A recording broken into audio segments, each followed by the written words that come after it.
Welcome back to Key Talk Media. This your host, Key Talk. Check it out, man. Alright. I'm gonna give a shout out to Notification Gang, Key Talk Gang. Give it a really the same thing for rocking with me every single video. If you listen to my voice right now, go ahead and like the video and hit the notification so you get a notification every single time I drop a video. Anyway, so tonight, Trash Talking Charles was in the streets as he normally is. Even though with all the commotion and stuff that be going on, he definitely do still be in the streets and inside of the hood. Well, he was actually inside of West Dallas, you know what I'm talking about, and pretty much West Dallas. Oh, see, that's kind of by Oak Cliff and stuff like that, you know what I'm talking about. Of course, you know all the stuff that's going on in Oak Cliff. But anyways, some group of people pretty much tried to surround Trash Talking Charles, you know what I'm talking about, and pretty much threaten him. Kind of like the video that y'all saw of him inside of Fort Worth when a lot of group of people were surrounding him at first.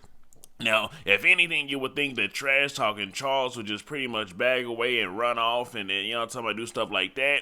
Especially the fact that one of them pulled a gun out on him as well. Man, you know, Trash Talking Charles actually didn't run away. But what Buddy did do was still talking. And a few moments later, you can see people recording it, you know what I'm talking about. A few moments later, a whole lot of police is pulled up. And I've got the video footage to prove it all. I'm talking about this ain't an incident where they say he got shot, but nobody got footage of him actually getting shot.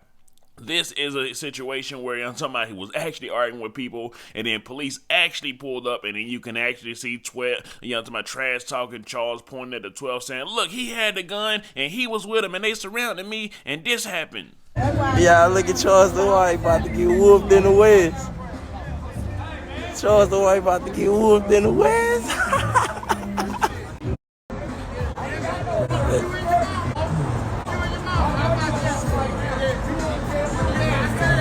Yeah, they got Charles the White hooked up.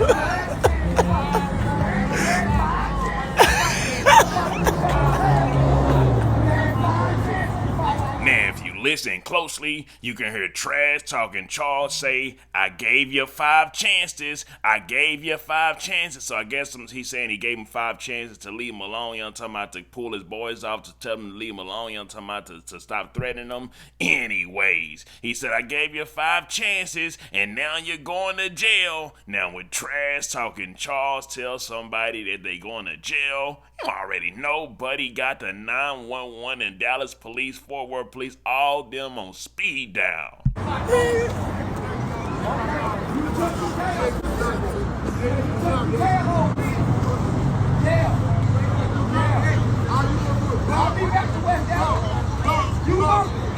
showed up on me. You showed up on me. You still bumping. No, you don't get to pick how we go and how this go. You don't get to choose how this go. Yeah, I'm still down. I'm still down. You ain't proving. You look like the bigger hole than everybody. Man, you know. You can hear Trash Talking Charles saying, oh, you say you from West Dallas, you ain't proved it, you ain't did nothing. And remember from earlier, Trash Talking Charles said he gonna call, you know, talking about that Buddy gonna be going to jail. And so that means Trash Talking Charles pretty much says he gonna call the 12. And I guess in the next slide, we about to see if Trash Talking Charles is standing firm on what he said. You ain't the proof. Yeah, he put a gun on me. He's with it. Oh, this here. Oh, he said no. Good. A joint. This called the law. Oh, And you just not knowing that? yo. This really called the law. Man, you know. I don't know if people thought Trash Talking Charles just be joking whenever he literally says he worked for the Homeland Security. He talks to the FBI. He talks to a lot of detectives around Dallas. Literally every time he gets threatened, he sends the message over to detectives. He's actually showed phone calls. He showed text messages showing that he actually does do this kind of stuff. He already said that, you know, when it comes to any type of Negro that be going on, you know what I'm talking about, if he feels threatened or if he actually gets threatened like he did tonight, that he will 100% call the 12. And not only call them, they're going to pull up on him because he actually works with them. So they're gonna pull up in no time to come check on their buddy to make sure that they buddy's good. You know what I'm talking about? So before, you know what I'm talking about, people gotta understand and think that, like, you know, he's not the type of black person. You know, in the black community right now, a lot of people ain't gonna call 12 no matter what happened at all. Period. Point blank. It's against our biology. You know what I'm talking about? It's like a biology within our whole heritage, skin, and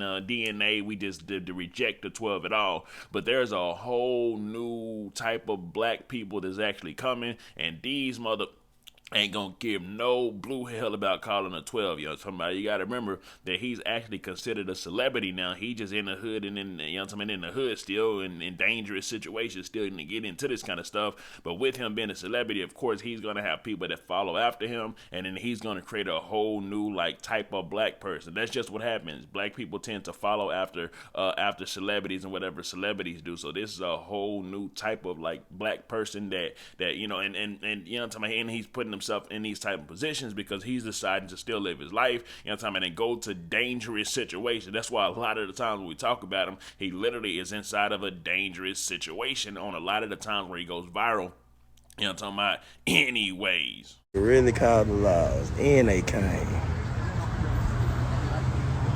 He over there doing.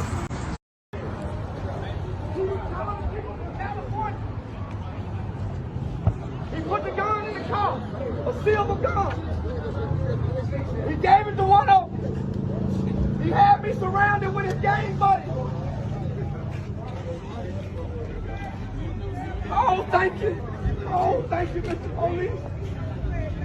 He said, "Oh, thank you, Mr. Police. That's fucked up." Okay, he put a gun on me. He was with him. Oh, He shit. was with him.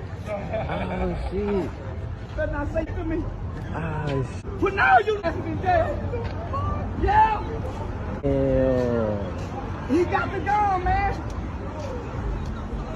Now, trash talking Charles have already came out and openly said, "I'm a snitch." And he said, hold up. I'm not a snitch. I'm a teller. You know what I'm talking about? So, trash talking Charles came out and already told everybody that he will tell, especially if he feels like he's in any type of danger at all, that he's going to tell. And not only is he going to tell, he's going to point out the person. He'll actually go to the courthouse and point out the person did what they did. He'll talk to the cops, and he'll do this publicly. So, right now, there's a whole lot of snitches inside the hood. People don't even know, but there's so many people that's literally secret informant snitches, you know what I'm talking about, for the actual feds and for the police department and stuff like that in order to keep themselves out of trouble. You know what I'm talking about? They doing a whole lot of snitching, but they trying to do the stuff privately and secretly. Trash talking Charles, he's doing it openly and out and in the public. So with him actually doing this openly and out and in the public, like I tell y'all, the effects of stuff that goes viral and that happens right now, you don't really get to see the effects of that until years and years later, because that's, you know what I'm talking about, that's just how it goes, right? So whenever I say he's going to create a whole new type of black person, and it's not even that he's creating a whole new type of black person, he's actually doing something that so there's different sectors of black people. You got the black people that for 100% is in the DNA, don't talk to the 12 at all, don't do no snitching, no telling, nothing like that at all. And then you've got a whole sector of black people that actually will do that kind of stuff, that they don't have a problem with talking to the cops. They don't have a problem with, you know, calling the police as well, because they don't feel as if that they've done any type of crime to where they have to hide it or where they're afraid of them or nothing like that. But at the same time, you know, it's like black people can't beat the police. Everybody knows that. You can't really just beat the police, so you got to be aware, you know what I'm talking about, especially when you got somebody that's literally telling you that, hey, I work for Homeland Security, I will tell. You know what I'm talking about? So what I think will end up happening in the future, you're going to have the black people, there's going to be an inner war with black people, right? So you're going to have a certain sector of black people that's tired of the fuckery, you know what I'm talking about? And those people are going to be the ones that are going to, you know what I'm talking about, with the 12 openly, you know, talking about publicly opening, because we haven't really seen no black person that really just openly talk to the 12 and rock with the 12 and will snitch on anybody doing something that they feel harmed. We haven't just really seen that before. So what I'm thinking will happen is the inner war between black people. You're going to have the black people that don't mind calling the 12. You're going to have the black people that don't, because it's all a mindset kind of thing, right? It's in the minds of black people right now, don't mess with 12. So you're going to forever have that, but you're also going to have this new type of black person that's kind of doing what trash talking Charles is doing, and I feel like they're going to try to go to war with the other black people. And here's the thing about it. The ones that got the police and the 12s, I don't know how they'll be able to be defeated, because the 12s already don't like Negroes. You know what I'm talking about? They already feel as if the Negroes are doing just all this Korean just messing everything up. So they're already looking for ways to lock them up. So now if they have the black people to actually work with them and do it with them, I don't know, man. It's just crazy. I like to see how things will be in the future. I try to predict, so I think this will happen in the future based off, the present and the past can always tell you the future. So I guess we'll just have to see how it goes. And I guess this could be, another episode of the World Gangbangers inside of here with Trash Talking Charles. Anyways, let me know something. Do y'all feel like Trash Talking Charles was wrong, or do y'all feel like he did what he had to do? He felt threatened, he had to call a 12. Let me know something. Coming down below. Let me know what you think about this entire ordeal. I'm out.